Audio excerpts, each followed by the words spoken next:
High students, welcome to Piyali's classroom. আজকে চলে এলাম নতুন একটা ভিডিও নিয়ে। আজকের ভিডিওতে আমি ক্লাস 12-এর মানে যারা 4th সেমিস্টারের 2026-এ ফাইনাল পরীক্ষা দেবে মানে এইচএস পরীক্ষা দেবে তাদের জন্য জিওগ্রাফির কিছু ইম্পর্টেন্ট কোয়েশ্চেন নিয়ে আলোচনা করছি। চ্যাপ্টারটা হলো বায়ুমণ্ডল বা অ্যাটমসফিয়ার। তো চলো দেখে নেওয়া যাক এই চ্যাপ্টারটা থেকে তোমাদেরকে কী কী প্রশ্ন পড়তে হবে।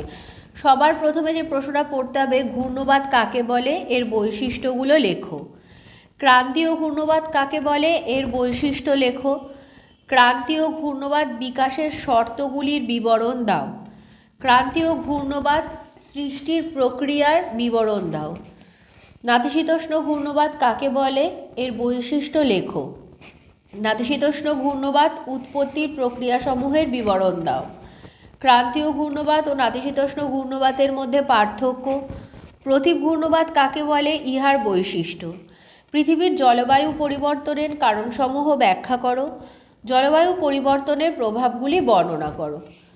তো যেটা আমার বলার যে এই যে অ্যাটমসফিয়ার বা বায়ুমণ্ডলের চ্যাপ্টার থেকে আমি যে হাতে গোনা 10টা প্রশ্ন 5 মার্কসের দিয়েছি, এই 10টা প্রশ্ন তোমরা খুব ভালো করে রেডি করবে এবং এই প্রশ্নগুলো তোমরা যথাসম্ভব পয়েন্ট করে লেখার চেষ্টা করবে এবং ঘূর্ণবাতের যে জীবনচক্রের পর্যায়গুলো রয়েছে নাতিশীতোষ্ণ ঘূর্ণবাতের, সেখানে ড্রয়িং দেওয়ার চেষ্টা করবে।